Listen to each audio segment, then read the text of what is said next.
If you are starting your Python journey, the first question which comes to your mind is how to choose the right Python IDEs and code editor. There are so many options available to us.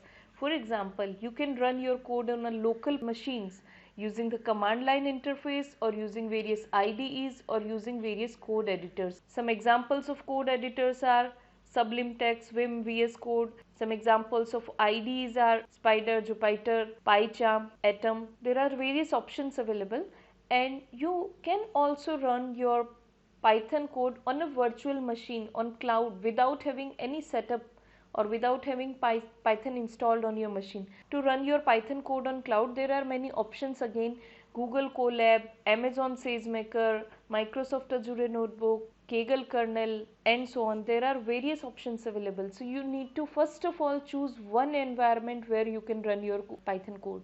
If you are new to Python, you can either use Google Colab. I will show you how to do that, or otherwise you can install Python in your system and choose one IDE to get started. Let's see how to use Google Colab.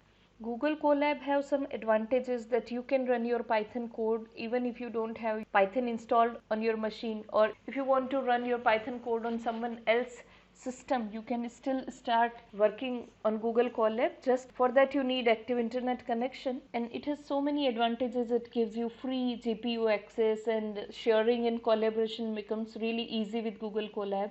So let me show you how it works. You just need to type colab.research.google.com. This is the URL, or otherwise you can simply search Google Colab and the first link is colab.research.google.com. And you just need to click here. So when you click here, you will see this web page. This is an introductory notebook which tells you what is Colab and how it works. It allows you to execute Python in your browser without any configuration, and free GPU access and easy sharing. And you can see the detailed documentation of getting started with Colab. If you are new to this, I would recommend you to go through these instructions here. And how you can use for data science. For data science, these are the common libraries which we start with, NumPy and Matplotlib. So some examples are given, and some tutorials are also available. If you want to see a guide to Markdown or saving loading notebooks in GitHub or some other things, you can just open those tutorials and get your hands dirty. Even you have the tutorials for pandas and deep learning, TensorFlow, neural networks, all those things. Now you see we have a table of contents here. So it's amazing. You can see your notebooks arranged here, and you can go to a particular topic by clicking here. And this is where you can search for something. This is for importing code snippet in your notebook, and when you click here, it says that you must be logged in with your Google account to continue.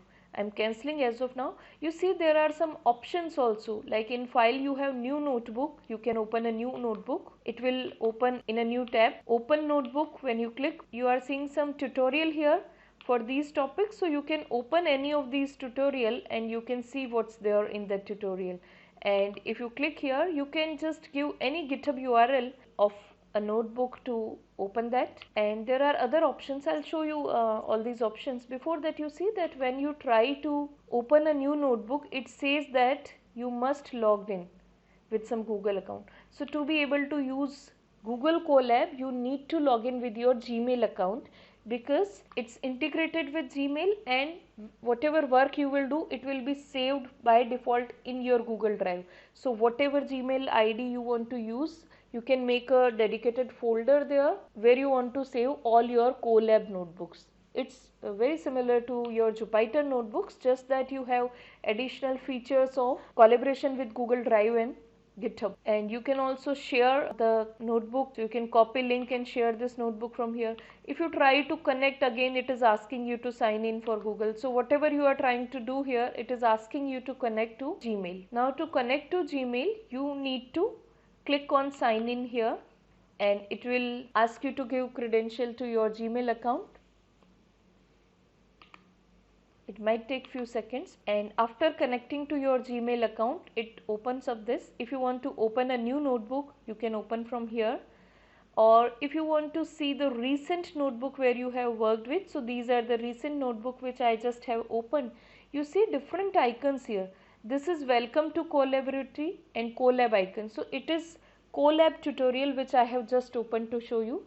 This is edit and save Python file in Colab, and you see this icon is for GitHub. So I recently had opened this file from my GitHub, that's why I see this icon here, and these files are there in my Google Drive, that's why I can see the icon of Google Drive here. These are recent files. You can even search for a particular notebook title. So if I just search for getting, so it is showing me the notebooks which have the word getting in their name, getting started with pandas, or getting data, or getting started with Colab or TensorFlow, or all those things. If you click here, it will show you all those Colab notebooks available in your Google Drive. I have so many notebooks in my Google Drive, that's why it's showing me here. You might not see anything there. When you click on GitHub, it tries to get connected to your GitHub repository, and you need to again give your credentials so that you can open any notebook from GitHub. If you have your own GitHub account in some repository, you can give credential to that. So it's now connected to my GitHub, and I can browse my repository from here, and when I search for any particular repository, I can see all those notebooks available in that repository here. I can open from here.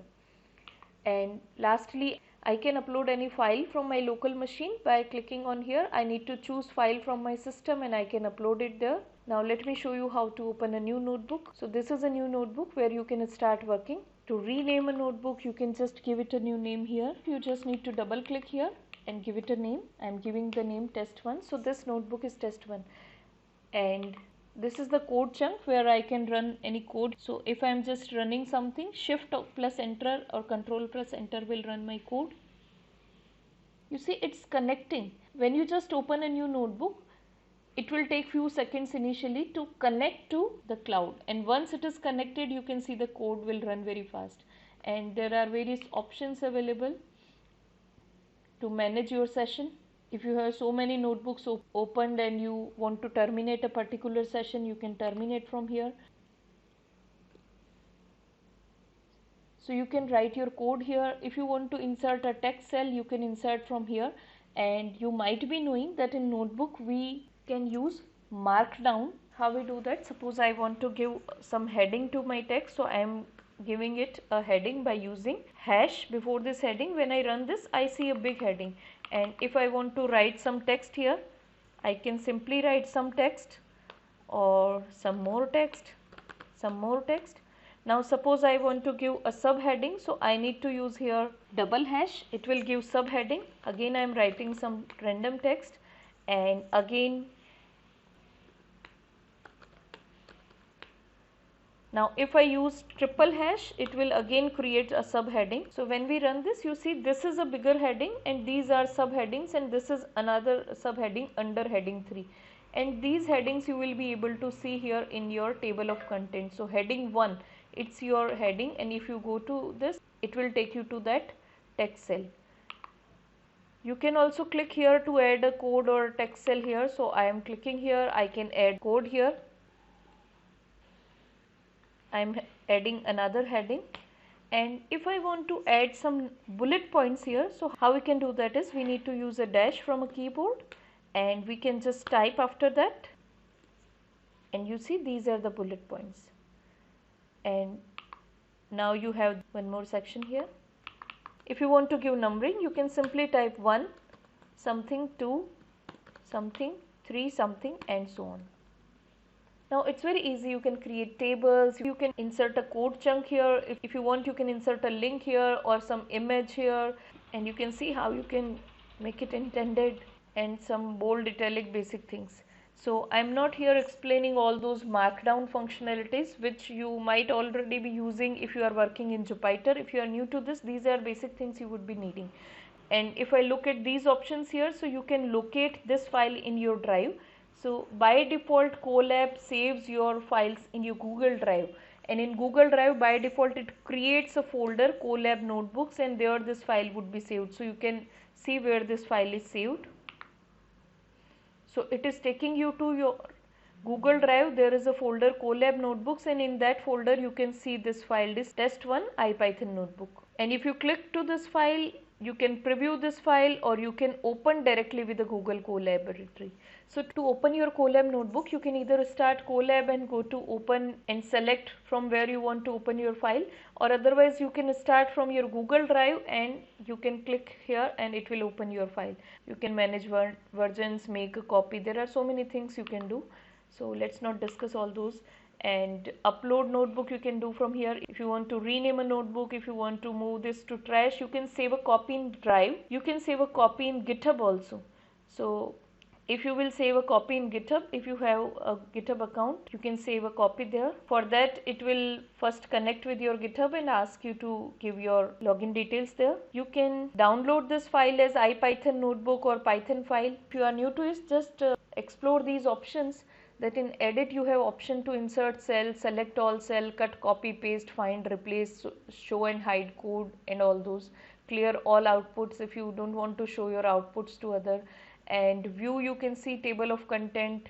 We have seen some of the things. You can look for executed code history. It will show you what all codes you have run in the current session. In insert, you have option for inserting code cell, text cell and some other options. Runtime, you have option to run all, run before, run focused and so on.